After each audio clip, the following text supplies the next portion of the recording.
नमस्कार दोस्तों, आप सभी का स्वागत है आपके अपने YouTube channel study today with Viplav में। आज की इस वीडियो में हम झारखंड जैक बोर्ड एग्जाम 2023 के लिए जेसीईआरटी द्वारा जारी किए गए क्लास 8 के स्टूडेंट्स के लिए साइंस का मॉडल क्वेश्चन पेपर का कंप्लीट सॉल्यूशन देखेंगे। यहाँ पर हम लोग कुल मिलाकर 50 वीवीआई ऑब्जेक्टिव देखेंगे, यानी कि एमसीक्यू टाइप के क्वेश्चंस को देखेंगे। इस सारे के सारे क्वेश्चंस एग्जाम के लिए मोस्ट इंपॉर्टेंट है, क्योंकि यह मॉडल पेपर जो है जेसीईआरटी ने जारी किया है, जो कि ऑफिशियल है। और इसी मॉडल पेपर आधारित आपको एग्जाम पेपर में भी क्वेश्चंस देखने को मिलेगा। क्वेश्चन का पैटर्न भी ऐसा ही रहेगा। यहाँ पर देख सकते हो समय दिया गया है यहाँ पर 1 घंटा, और कुल मार्क्स दिया हुआ है यहाँ पर 50। यहाँ पर देख सकते हो क्या लिखा हुआ है, कुछ सामान्य निर्देश दिया हुआ है। यहाँ पर लिखा हुआ है कि कुल 50 बहुविकल्प प्रश्न है, सभी प्रश्न अनिवार्य है, प्रत्येक प्रश्न जो है 1 अंक का है। ठीक है, तो चलिए इन 50 महत्वपूर्ण प्रश्नों को देख लेते हैं। आप लोग वीडियो को कंप्लीट देखिएगा, वीडियो को लाइक करके सभी दोस्तों में शेयर कीजिएगा। ये क्वेश्चंस आपको बोर्ड एग्जाम में पक्का देखने को मिलेगा। यहाँ से अधिकतर क्वेश्चंस आपको एग्जाम पेपर में देखने को मिलेगा। तो चलिए इन 50 महत्वपूर्ण प्रश्नों को शुरू करते हैं। पहला जो क्वेश्चन यहाँ पर दिया हुआ है कि भारत में प्रोजेक्ट टाइगर कब शुरू किया गया। भारत में प्रोजेक्ट टाइगर कब शुरू किया गया था? 1972-73 में। ठीक है, भारत में बाघ परियोजना शुरू किया गया था 1972-73 में। तो ऑप्शन नंबर बी हमारा यहाँ पर करेक्ट होगा। नेक्स्ट क्वेश्चन देख सकते हो कि सर्वप्रथम कोशिका की खोज किसने की थी। सर्वप्रथम कोशिका की खोज किसने की थी? रॉबर्ट हुक ने की थी। एग्जाम में पूछा जाता है कि रॉबर्ट हुक ने सर्वप्रथम कोशिका की खोज कब की थी। याद रखिएगा 1665 ईस्वी में। 1665 ईस्वी में खोज की थी। ऑप्शन नंबर ए हमारा जो है करेक्ट हो जाएगा। नेक्स्ट क्वेश्चन हमारा दिया हुआ है कि एक मुलायम धातु जिसे चाकू से काटा जा सकता है। देखिए सोडियम और पोटेशियम दोनों को याद रखिएगा। सोडियम और पोटेशियम मुलायम धातु होते हैं जो आसानी से चाकू से काटे जा सकते हैं। तो यहाँ पर हमारा सोडियम दिया हुआ है, इसलिए ऑप्शन नंबर सी करेक्ट हो जाएगा। नेक्स्ट क्वेश्चन है हमारा कि निम्नलिखित में से कौन सी ऐसी धातु है जिनके विद्युत लेपन के द्वारा किसी वस्तु की चमक को बढ़ाया जा सकता है। लोहा है, क्रोमियम है, तांबा है और एल्यूमिनियम है। तो यहाँ पर सही उत्तर होगा ऑप्शन नंबर बी, क्रोमियम हो जाएगा। नेक्स्ट क्वेश्चन है हमारा कि संचरणीय रोगों का सबसे मुख्य कारक कौन है। चींटी, ड्रैगन मक्खी, मकड़ी या घरेलू मक्खी। तो इनमें से सही उत्तर हो जाएगा हमारा घरेलू मक्खी। ऑप्शन नंबर डी करेक्ट हो जाएगा। नेक्स्ट क्वेश्चन है हमारा कि निम्न में से कौन जंतु जरायुज है। निम्न में से कौन सा जंतु जरायुज है? मनुष्य, मुर्गी, कौवा या बत्तख। देखिए जो अपने जैसे शिशु को जन्म देते हैं उन्हें जरायुज कहते हैं, और जो सीधे शिशु को जन्म न देकर अंडे देते हैं उन्हें अंड प्रजक कहते हैं। तो ये मुर्गी, कौवा और बत्तख ये तीनों जो है अंड प्रजक है, क्योंकि अंडे देते हैं। और मनुष्य जो है ये हो जाएगा आपका जरायुज। तो ऑप्शन नंबर ए करेक्ट हो जाएगा, मनुष्य। नेक्स्ट क्वेश्चन हमारा है कि शुष्क मौसम में बालों में कंघी करने पर वह बिखर जाता है। तो इसके लिए कौन सा बल उत्तरदायी है? शुष्क मौसम में बालों में कंघी करने पर वह बिखर जाता है। तो ये जो है आपका स्थिर वैद्युत बल है। ऑप्शन नंबर बी करेक्ट हो जाएगा। नेक्स्ट क्वेश्चन है हमारा कि निम्नांकित में किस ईंधन का ऊष्मीयमान सबसे अधिक होता है। निम्नांकित में किस ईंधन का ऊष्मीयमान सबसे अधिक होता है? यहाँ पर लकड़ी है, केरोसिन है, एलपीजी और हाइड्रोजन। तो इनमें से सही उत्तर हो जाएगा हमारा हाइड्रोजन।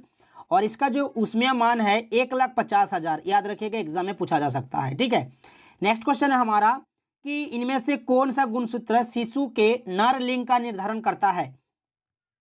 इनमें से कौन सा गुणसूत्र शिशु के नर लिंग का निर्धारण करता है? तो ये हो जाएगा आपका XY। यहाँ पर नर पूछा है, नर लिंग का निर्धारण करता है, तो XY हो जाएगा। अगर आपको एग्जाम में पूछे मादा लिंग का निर्धारण करता है तो आपका हो जाएगा XX। याद रखिएगा एग्जाम के लिए इंपॉर्टेंट है। नेक्स्ट क्वेश्चन है यहाँ पर कि मानव नेत्र में वस्तु का प्रतिबिंब किस भाग पर बनाता है। रेटिना, आइरिस, कार्निया, इनमें से कोई नहीं। मानव नेत्र में वस्तु का प्रतिबिंब जो है रेटिना भाग पर बनाता है। ऑप्शन नंबर ए करेक्ट होगा। नेक्स्ट क्वेश्चन हमारा दिया हुआ है कि खरीफ फसल का उदाहरण है। खरीफ फसल जो कि वर्षा ऋतु में बोया जाता है, यानी कि जून जुलाई में बोया जाता है, और इसकी कटाई की जाती है अक्टूबर से दिसंबर के बीच में। इसका जो उदाहरण है धान हो गया, आपका मकई हो गया, मूंगफली हो गया, सोयाबीन, कपास, ये सब जो है खरीफ फसल है। तो यहाँ पर धान दिया हुआ है, तो इसका सही उत्तर हो जाएगा ऑप्शन नंबर डी, धान। सभी से रिक्वेस्ट है आप लोग वीडियो को एक एक लाइक कर दीजिएगा और सभी दोस्तों में शेयर कर दीजिएगा, और हमारे चैनल में जुड़े रहने के लिए चैनल को सब्सक्राइब करके रखिएगा। सौर परिवार में कितने ग्रह है? तो सौर परिवार में जो है 8 ग्रह है। सन 2006 तक जो है सौर परिवार में 9 ग्रह थे। प्लूटो सूर्य से बहुत दूर था। अंतर्राष्ट्रीय खगोलीय संघ ने प्लूटो को ग्रहों की श्रेणी से बाहर कर दिया है। ठीक है, अगर आपको एग्जाम में पूछे कि सौर परिवार में कितने ग्रह है तो आपको 8 को सही करना है। तो ऑप्शन ए सही होगा। नेक्स्ट क्वेश्चन हमारा दिया हुआ है कि घर्षण हमेशा घर्षण हमेशा हानिकारक है या लाभदायक है? ना हानिकारक और ना लाभदायक। कुछ मामले में हानिकारक तथा कुछ मामले में लाभदायक होता है। तो इस क्वेश्चन का सही उत्तर हो जाएगा हमारा ऑप्शन नंबर डी। घर्षण जो है कुछ मामले में हानिकारक होता है और कुछ मामले में लाभदायक होता है। ऑप्शन डी करेक्ट होगा। नेक्स्ट क्वेश्चन है हमारा कि पैराशूट बनाने में किस रेशे का उपयोग होता है? तो इसका जो सही उत्तर हो जाएगा नायलॉन हो जाएगा। Option number B. Next question हमारा दिया हुआ है कि मानव के कानों के लिए श्रव्यता परास है। मानव के कानों के लिए श्रव्यता परास जो है आपका 20 हर्ज से 20,000 हर्ज, ये आपका सही उत्तर होगा। 20 हर्ज से कम को अश्रव्य ध्वनि कहते हैं और 20,000 से अधिक होने से उसे हम पराश्रव्य ध्वनि कहते हैं। तो 20 से 20,000 हर्ज जो है ये हमारा सही उत्तर हो जाएगा। नेक्स्ट क्वेश्चन देख सकते हो। नेक्स्ट क्वेश्चन दिया हुआ है कि किस यंत्र के उपयोग से भूकंप की तरंगों को रिकॉर्ड किया जाता है? तो इसका सही उत्तर हो जाएगा भूकंप लेखी। ऑप्शन नंबर सी करेक्ट होगा। नेक्स्ट क्वेश्चन देख सकते हो कि विश्व तापन का प्रमुख कारण कौन सा है? विश्व तापन का प्रमुख कारण जो है कार्बन डाइऑक्साइड की बढ़ती मात्रा। ऑप्शन नंबर डी करेक्ट होगा, कार्बन डाइऑक्साइड की बढ़ती मात्रा। संकटपन्न प्रजाति इनमें से कौन सा है? तो यहाँ पर जो ऑप्शन दिया हुआ है घोड़ा, गाय, कुत्ता, बाघ, तो इनमें से सही उत्तर हो जाएगा हमारा बाघ हो जाएगा। ठीक है, option number D. Next question देख सकते हो कि जंतु कोशिका में क्या अनुपस्थित होता है? कोशिका झिल्ली, केंद्रक और जीव द्रव्य, ये तीनों जो है जंतु कोशिका में पाया जाता है, बट कोशिका भित्ति नहीं पाया जाता है, ये पौधे के कोशिका में पाया जाता है। तो इस क्वेश्चन का सही उत्तर होगा ऑप्शन नंबर सी। जल के शुद्धिकरण में किस अधातु का उपयोग होता है? Bromine, chlorine, oxygen, nitrogen. तो इसका जो सही उत्तर हो जाएगा क्लोरीन हो जाएगा। Option number B. Next question हमारा दिया हुआ है कि विश्व के पहले प्रतिजैविक का नाम है। विश्व के पहले प्रतिजैविक का नाम है पेनिसिलिन। पेनिसिलिन याद रखिएगा, इसकी खोज की गई थी 1928 में। ये भी एग्जाम में पूछा जाता है। इसकी खोज की गई थी 1928 में। नेक्स्ट क्वेश्चन दिया हुआ है कि पानी में हाइड्रोजन और ऑक्सीजन का अनुपात क्या होता है? पानी में हाइड्रोजन और ऑक्सीजन का अनुपात, ठीक है, तो यहाँ पर 2:1 हो जाएगा। ठीक है, पानी H2O, यहाँ पर हाइड्रोजन 2 और ऑक्सीजन 1 हो जाएगा। तो ऑप्शन नंबर ए करेक्ट हो जाएगा, 2:1। नेक्स्ट क्वेश्चन देख सकते हो कि निम्न में से किस जीव में द्विखंडन द्वारा जनन होता है? द्विखंडन द्वारा जनन होता है हाइड्रा, पैरामीशियम, अमीबा, बैक्टीरिया। तो इनमें से सही उत्तर हो जाएगा अमीबा में। ठीक है, अमीबा में होता है, याद रखिएगा। ऑप्शन नंबर सी करेक्ट हो जाएगा। नेक्स्ट क्वेश्चन यहाँ पर दिया हुआ है कि द्रव का दबाव गहराई के बढ़ने से, द्रव का दबाव गहराई के बढ़ने से बढ़ता है। तो ऑप्शन नंबर बी करेक्ट होगा। ईंधन के ऊष्मीयमान का मात्रक होता है, ईंधन के ऊष्मीयमान का मात्रक किलोजूल प्रति केजी होता है। तो ऑप्शन नंबर सी हमारा यहाँ पर करेक्ट हो जाएगा। देख सकते हो किलोजूल पर केजी, ऑप्शन सी। किशोरावस्था की उम्र है। नेक्स्ट क्वेश्चन हमारा कि किशोरावस्था की उम्र है 11 से 19 वर्ष, 6 से 10 वर्ष, 0 से 6 वर्ष, इनमें से कोई नहीं। इसका जो सही उत्तर हो जाएगा 11 से 19 वर्ष हो जाएगा। 6 से 10 वर्ष को हम कहते हैं बाल्यावस्था और 0 से 5 जो है शैशवावस्था हो जाएगा। ठीक है, तो इस क्वेश्चन का सही उत्तर होगा ऑप्शन नंबर ए। सामान्य नेत्र के द्वारा पढ़ने के लिए सर्वाधिक सुविधाजनक दूरी कितनी है? सामान्य नेत्र के द्वारा पढ़ने के लिए सर्वाधिक सुविधाजनक दूरी जो है 25 सेंटीमीटर हो जाएगा। ऑप्शन नंबर डी करेक्ट होगा। सभी से रिक्वेस्ट है आप लोग वीडियो को एक लाइक कर दीजिएगा और सभी दोस्तों में शेयर कर दीजिएगा। नेक्स्ट क्वेश्चन है हमारा कि फूलों, फलों एवं सब्जियों का बड़े पैमाने पर उत्पादन कहलाता है, क्या कहलाता है? हार्टिकल्चर कहलाता है। क्या कहलाता है? हार्टिकल्चर। फूलों, फलों एवं सब्जियों के बड़े पैमाने पर उत्पादन क्या कहलाता है? Horticulture. Option number B correct होगा। नेक्स्ट क्वेश्चन है हमारा कि किस ग्रह को प्रभात तारा अथवा संध्या तारा कहा जाता है? प्रभात तारा अथवा संध्या तारा कहा जाता है शुक्र ग्रह को। ऑप्शन नंबर डी यहाँ पर करेक्ट हो जाएगा, शुक्र। एग्जाम में पूछा जाता है कि सबसे छोटा ग्रह कौन सा है, तो आपको आंसर देना है बुध। ये सबसे छोटा ग्रह है। ठीक है, बुध जो है सबसे छोटा ग्रह है और पृथ्वी को जो है नीला ग्रह कहा जाता है। मैं यहाँ पर लिख देता हूँ नीला ग्रह। और बृहस्पति हमारा सबसे बड़ा ग्रह है। तीनों को याद रखिएगा, सबसे छोटा ग्रह बुध, सबसे बड़ा ग्रह बृहस्पति, नीला ग्रह पृथ्वी और प्रभात का तारा या संध्या का तारा जो है शुक्र को कहा जाता है। तो इसका जो सही उत्तर होगा option number D.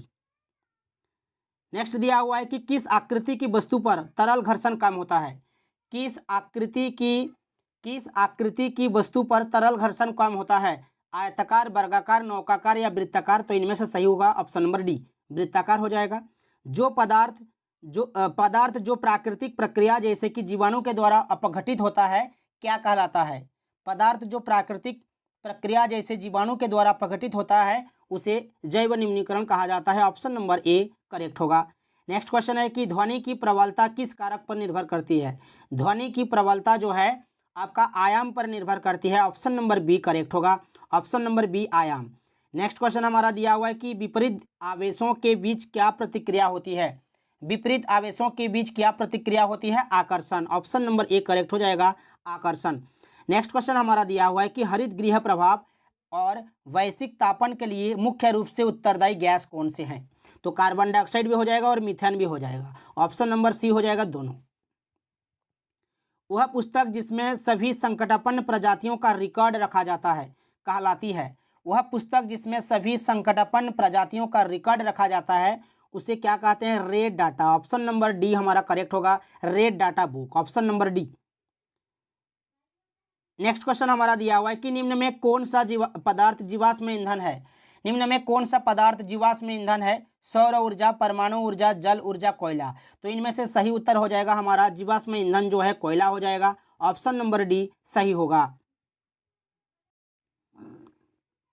Next question दिया हुआ है कि कोशिका में कोशिका द्रव्य के बीच खाली संरचना होती है जिसे कहते हैं, जिसे रिक्तिका कहते हैं। कोशिका में कोशिका द्रव्य के बीच जो खाली संरचना होती है उसे रिक्तिका कहते हैं। ऑप्शन नंबर सी करेक्ट होगा। कौन से अधातु कमरे के ताप पर भी वायु के साथ अभिक्रिया करती है। यहाँ पर दिया हुआ है ऑप्शन दिया हुआ है यहाँ पर श्वेत फास्फोरस, लाल फास्फोरस, सोडियम पारा। तो इनमें से श्वेत फास्फोरस जो है ये आपका सही उत्तर हो जाएगा। किण्वन की प्रक्रिया की खोज किसने की थी। किण्वन की प्रक्रिया की खोज किसने की थी। लुई पास्चर ने की थी। लुई पास्चर कब की थी। 1857 ईस्वी में खोज की थी। याद रखिएगा, एग्जाम के लिए काफ़ी इंपॉर्टेंट है। नेक्स्ट क्वेश्चन हमारा दिया हुआ है कि जब चालक विलयन में विद्युत धारा प्रभावित की जाती है तब विलयन के रंग में परिवर्तन होता है। यह संकेत करता है। जब चालक विलयन में विद्युत धारा प्रवाहित की जाती है तब विलयन के रंग में भी परिवर्तन होता है। यह संकेत करता है विद्युत धारा के रासायनिक प्रभाव का। ऑप्शन नंबर ए करेक्ट हो जाएगा, विद्युत धारा के रासायनिक प्रभाव।